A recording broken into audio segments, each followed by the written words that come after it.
à tous, bienvenue sur ma chaîne.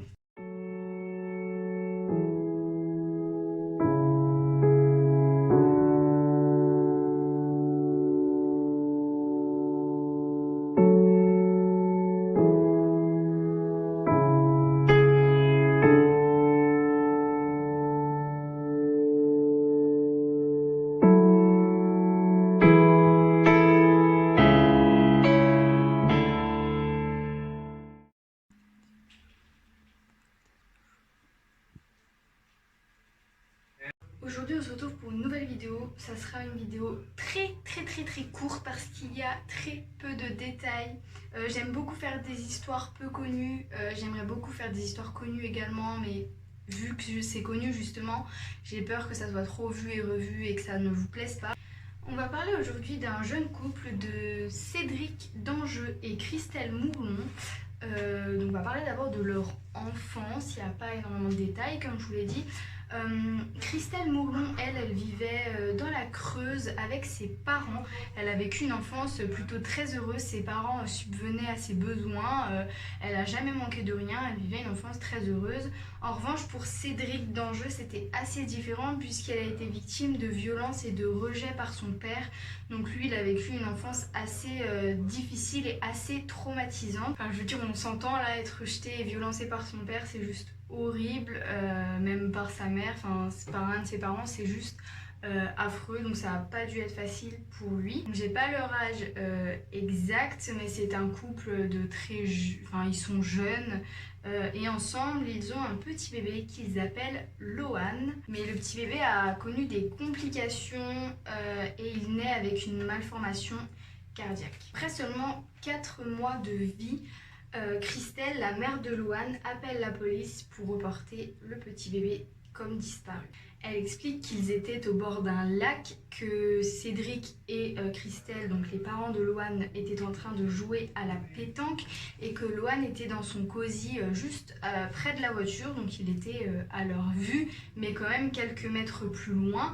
Et donc ils auraient vu surgir un homme des bois, prendre le cosy de Lohan à la main et s'enfuir par les bois. Et eux ils ont couru tout ce qu'ils pouvaient, mais déjà le temps qu'ils arrivent, l'homme était bien trop loin dans la forêt. Là c'est juste horrible, c'est la panique. On parle d'un bébé de 4 mois, c'est tout petit là, enfin en plus il a des malformations cardiaques, il ne pourra pas survivre très longtemps sans ses parents et sans ses cachets, sans ses soins médicaux.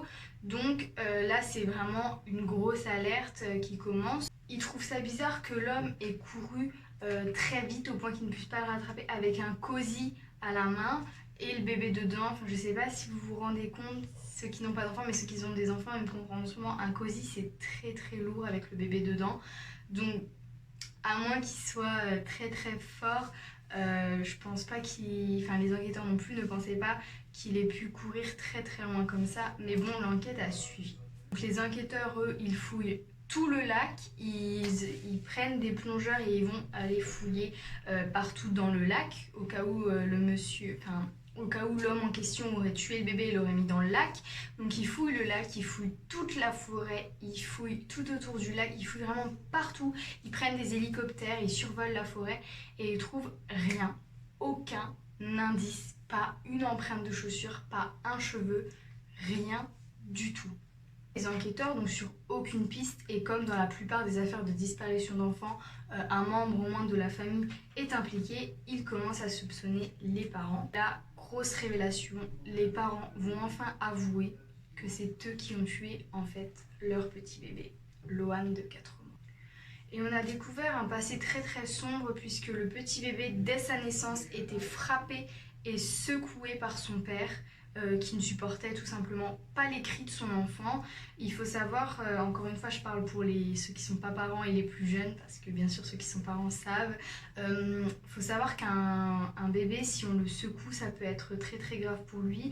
Il peut attraper ce qu'on appelle le syndrome du bébé secoué. C'est qu'en fait quand le bébé dans son cerveau n'est pas totalement fixé à sa boîte crânienne, donc en fait le fait de le secouer, ça va faire balancer son cerveau d'avant en arrière et le faire mourir sur le coup en fait. Donc c'est très dangereux de secouer son bébé. Même par un excès de colère, on pose le bébé mais on ne secoue surtout pas, c'est hyper dangereux.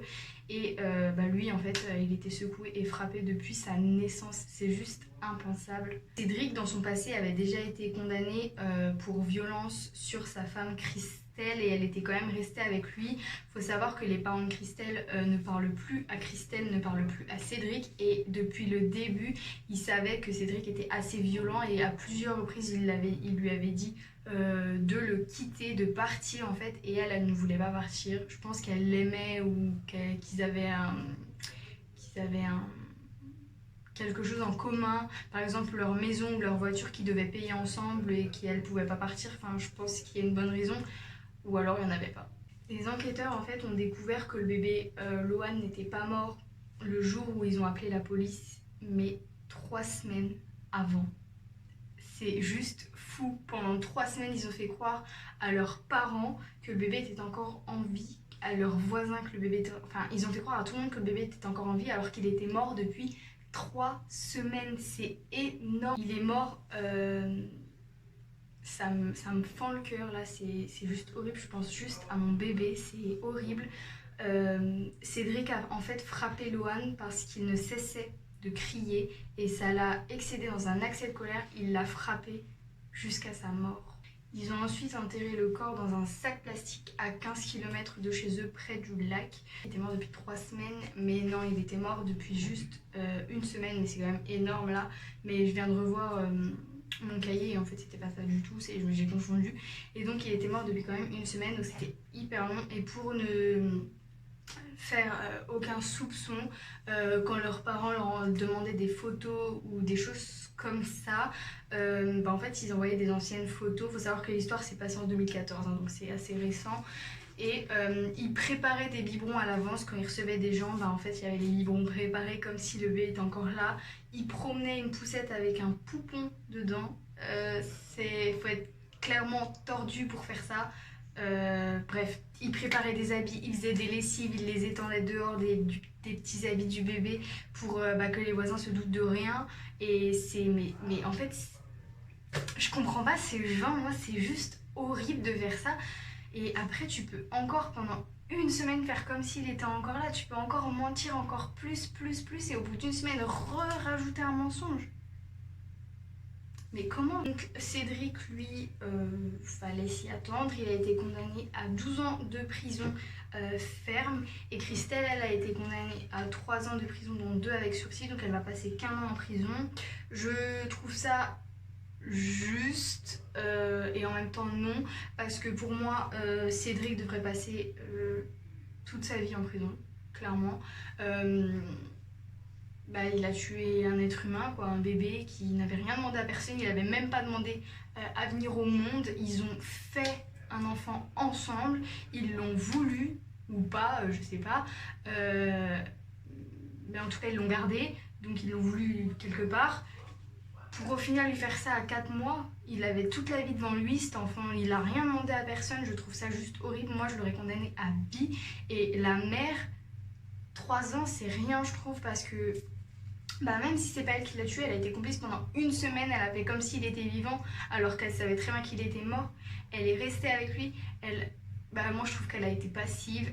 Moi je n'excuse aucun des deux, même si la mère elle dit qu'elle a été manipulée et tout, j'excuse aucun des deux, il n'y a aucune excuse à avoir. Donc voilà, faut savoir que les parents de Christelle ne lui parlent plus et ne souhaitent plus jamais lui parler. Et les parents de Cédric, comme je vous ai dit, il a été rejeté par son père et je crois que sa mère est décédée ou alors il ne lui parle plus. Mais en tout cas, Cédric, on peut le considérer comme orphelin. Voilà, c'est tout pour cette histoire. Encore une fois, c'est très très court, mais je trouve que ça vaut le coup d'être raconté parce que c'est quand même des faits très très graves. Voilà, puis informer les gens qu'il ne faut pas secouer un bébé, qu'un bébé c'est fragile. Enfin, je pensais avant cette vidéo que tout le monde le savait, mais apparemment non. Donc voilà, j'espère que cette vidéo vous aura plu. Je sais que je le dis jamais dans mes vidéos, mais n'hésitez pas à vous abonner, ça me ferait super plaisir. Et à liker la vidéo si elle vous a plu. Moi en tout cas je vous fais de très très gros bisous, et comme je vous l'ai dit sous ma dernière vidéo que je vous mettrai dans le petit ou qui sera de toute façon à la fin de la vidéo, plus il y aura d'abonnés sur ma chaîne, plus je ferai des vidéos souvent parce que je vois pas l'intérêt d'en faire 2, 3, 4 par semaine si on n'est pas beaucoup. Je préfère laisser mon nombre d'abonnés augmenter un peu et faire des vidéos beaucoup plus souvent. Mais pour l'instant, je préfère rester à une vidéo par semaine. Je ne veux pas m'emballer si ma chaîne ne marche pas par exemple. Donc voilà, je vous fais de très très beaux bisous et je vous dis à bientôt pour une prochaine vidéo. Mouah, bisous.